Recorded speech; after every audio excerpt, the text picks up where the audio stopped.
pera, yung tuloy, yung katawan ko na ako na nakalimutan ko na. Yun nga.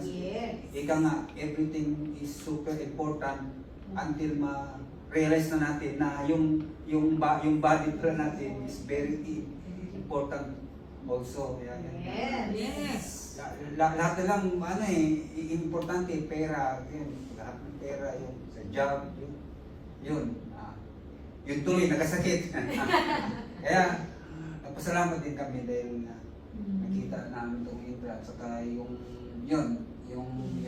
asawa ko, yung anak ko, walang maintenance. One ako ngayon, 47.